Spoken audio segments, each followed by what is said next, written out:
Hey, it's Scarlett Estevez. In American Afterlife, my character Cielo is forced to survive alone after an earthquake destroys her city. Luckily, creating this audio drama wasn't a solo mission. I'm grateful I had a wonderful team with me. If you enjoy the story, it would mean a lot to us if you share and leave a review. Please enjoy this full, uninterrupted episode after this short ad break. Pair of Thieves. Pair of Thieves just launched an incredible offer for American Afterlife podcasts audience only at pairofthieves.com/AAP. New customers can get 25% off. Use promo code AFTERLIFE. Pair of Thieves makes underwear, socks, and loungewear that can turn any dystopia into a new utopia. Their incredibly soft and lightweight materials move with you without ride up or droop down. They control sweat, breathe, and cool, and their unique patterns and color options you'll not find with the other guys. Pair of Thieves is a situation and style versatile wardrobe solution that keeps you ready for everything. Upgrade your gear today. Go to pairofthieves.com/AAP for a special offer only for American Afterlife podcast listeners. New customers get 25% off. Use promo code AFTERLIFE. Get a jump on next summer with Vrbo's early booking deals. Don't wait to claim your dream summer spot, whether that includes a good porch swing or a poolside lounger. When you book early, you get the best places at the best prices. But back to poolside loungers. With Vrbo, you don't have to reserve any loungers. They're all yours. In fact, the whole private home is yours. Book with early booking deals, and you can lounge around all summer long however you please. Book with Vrbo. Welcome to the podcast, American Afterlife. This audio drama unfolds episode by episode. So to get the full experience, we recommend starting from the beginning. If you haven't caught up yet, now's the perfect time to go back and listen from the start. Previously on American Afterlife. Everybody talked about it since I first moved to Oregon. The big one. The fucking big one. The earthquake that trashed the whole West Coast. California up into Washington. Total destruction. Officially calling it the largest natural disaster in American history. 9.1 magnitude that has devastated Mendocino County up into British Columbia. It wasn't as bad as you might think. Not at first. When I was alone. When I guess I thought I was. I need you, Lucas, and I need you to push. But, sir... I have the bloody bodies of 10 guys inside a warehouse that was supposedly fully evacuated, and a teenage girl who can tell us what happened. All right? All right. Will you tell me about where we found you? How you wound up at that warehouse? I don't want to talk about that. Do you know who killed them? Did you kill them, Cielo? Cielo? You're listening to American Afterlife, a podcast series based on the best-selling book by Pedro Hoffmeister. Episode 2, Scavenger.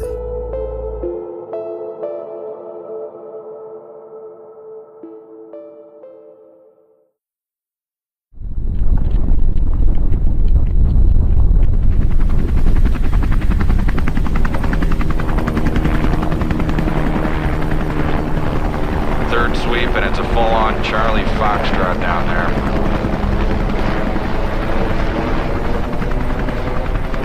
Any sign of movement, Rotorhead? Negative. It's a dead zone. Tango Mike, Rotorhead. Pop smoke and pull back to the wire. Received. On the rebound.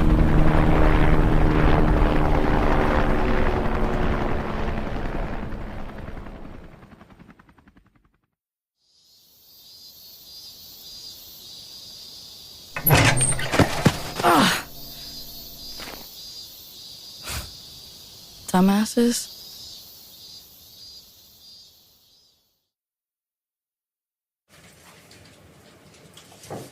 We don't have the luxury or need to spend this much time on some child. Find out what she knows. I'm working on it, Charles. Sir.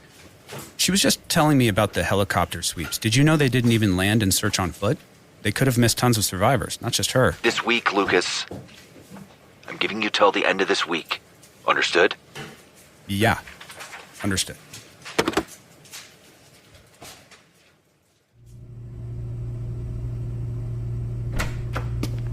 Morning, Cielo. Come on in. It's a little early. Sorry, wanted to get a jump on it today. Have a seat. Brought you something today. Supplies are limited, obviously, but I snuck into Charles's office and got us the good stuff, straight from his stash. Wow.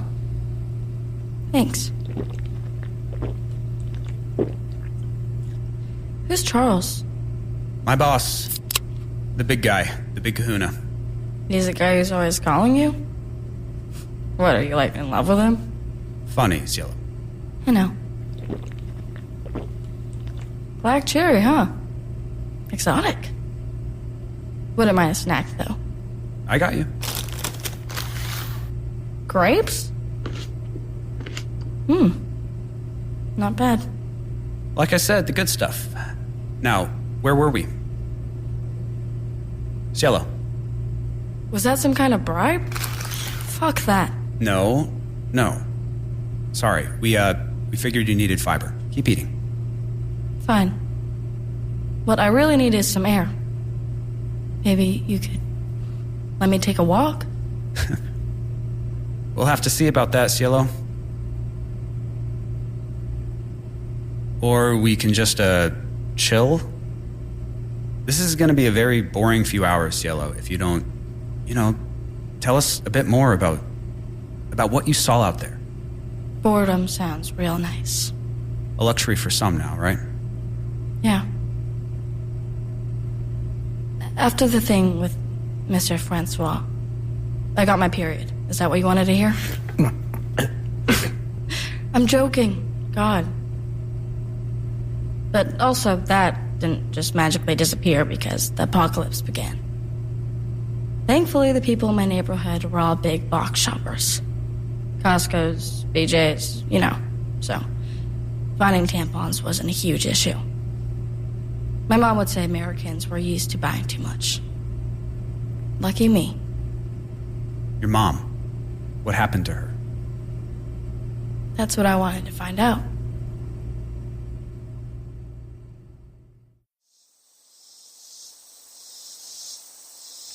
When the earthquake hit, it was like the calendar ended. I hadn't kept track of how many days it had been.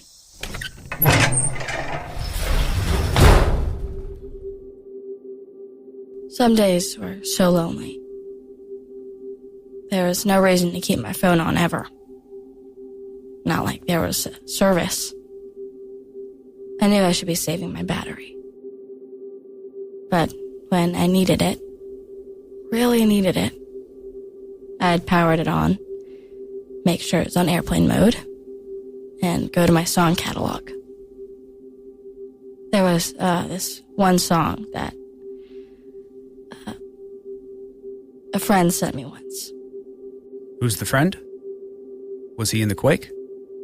Her. Her family got out in time.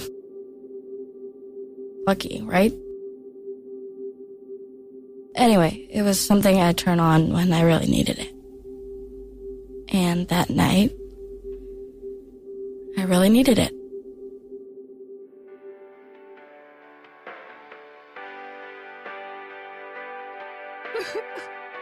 I never cry. During those days, I would.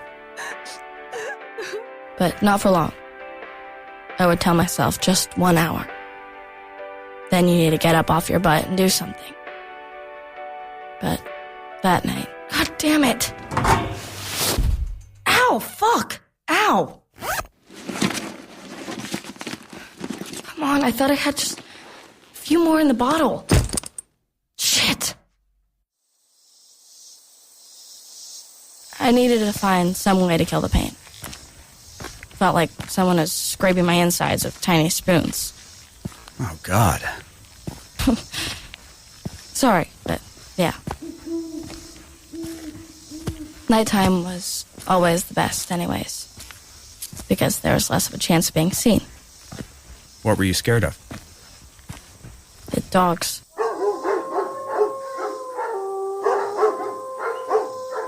You'd be surprised how fast pets get hungry when their owners aren't around to feed them.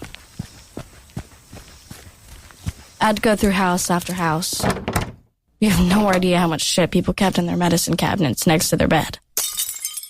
I found so much porn. So much gross porn. The kind that I always knew those guys looked at. Every pill you could dream of. Except a couple basic ibuprofen for my cramps. I picked up some cash. Some jewelry. I just didn't know what would help me next. So I took it all. Even the gun. It was just rattling around in someone's bedside drawer. Not even a holster or anything. Just dumped in the drawer next to some loose change. There were 3 loose bullets rolling around next to it. Whoa. Freeze! Pow, pow, pow! I got you, son of a bitch! You're coming with me. So, this gun, is it the same gun that you, is this the same gun that you, used with the men? I said I don't want to talk about that. Oh, right. I know. I didn't kill anybody. Sorry, I didn't mean... I mean, not where you found me. Not there, not then. Then who did, Cielo? Who killed all the men in that warehouse? Any more soda? I'll check.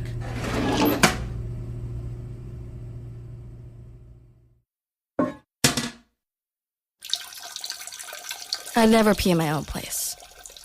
Outside, sure. Usually, though, I'd just make sure I never use the same toilet twice. Ugh!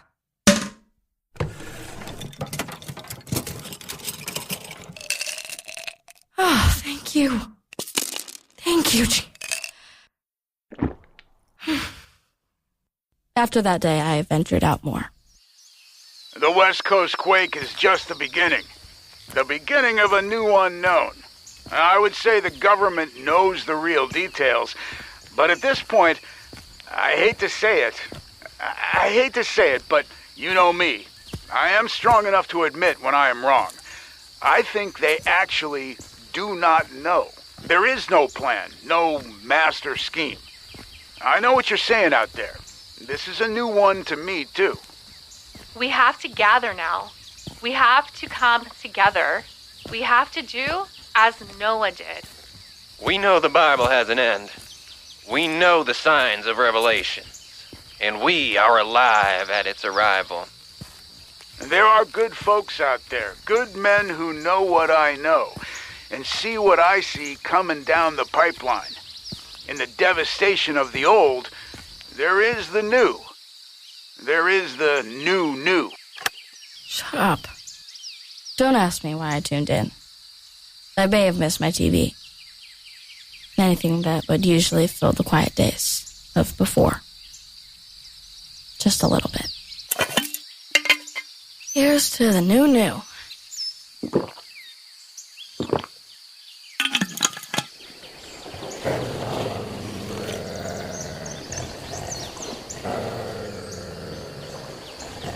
I had picked every house on my little hill clean.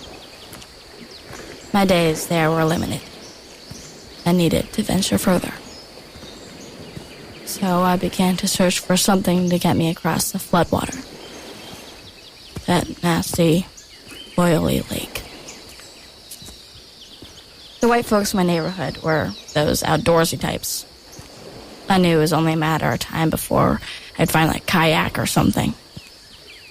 Not even take one of those stupid paddle boards.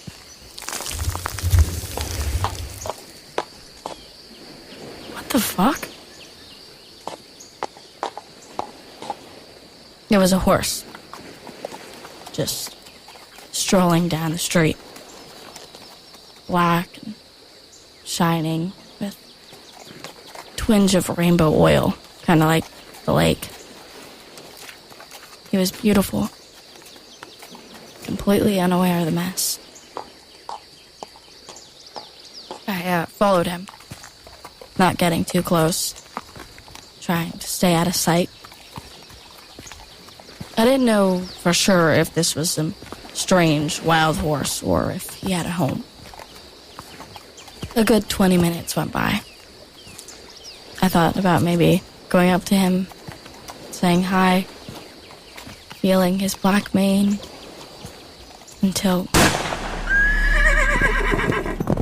it happened so fast. He bolted and I did too.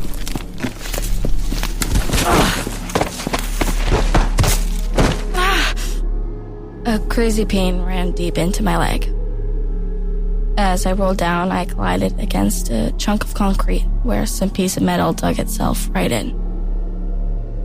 That's when I heard him. Where the fuck did you come from? Don't move. How'd we miss you? At first, I thought he was with the helicopters, FEMA, or you National Guard guys or whatever. But then I saw him. How many more are out here? Do you know? He had this gross, red, patchy beard and a bit of a belly. Was wearing a coat covered in that camo that looks like twigs and fall leaves. Even though this is Oregon and it's all pine trees. I'd probably roast him for it if it wasn't for the rifle he was aiming at me. You speak English? Who are you? Great. That's something. I'm with the Repo. You've heard of the Repo, right, little girl? We're a mile or so just up this lake here. It's safe. There's food and shelter, blankets, warm beds, hot water. We even have satellite TV. You like TV, don't you? No. Well, there's internet, too. You missed that, right? All you kids love your internet. I fucking hate the internet. You're spunky. I like that. What are you, Mexican? You sound pretty normal to me. You're gonna fit right in. I'm good. That wasn't an offer. Get on up. Great. Walk ahead of me. Down to the water. I got a boat down there. My leg was bleeding pretty bad from the fall. I could barely walk, so I knew I couldn't run. But it wasn't over yet. What are you doing up there? I'm just zipping up my backpack, God.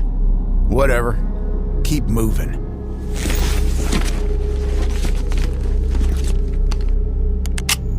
Adam said no one darker than a paper bag. But I think he'll like you anyway. You climb in first. There was no way I was getting into that boat. I just needed a second for him to... Is that a fucking... I had a chance, so I took it.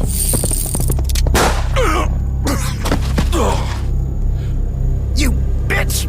You fucking...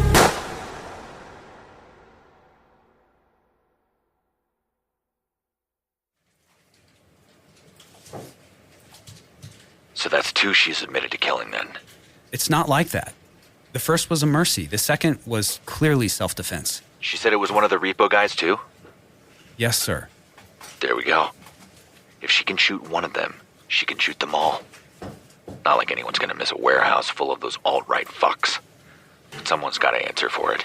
I really think there's more to the story. You're killing me here, Lucas. She did it. Case closed.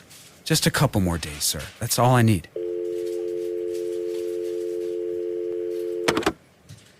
Just a couple more.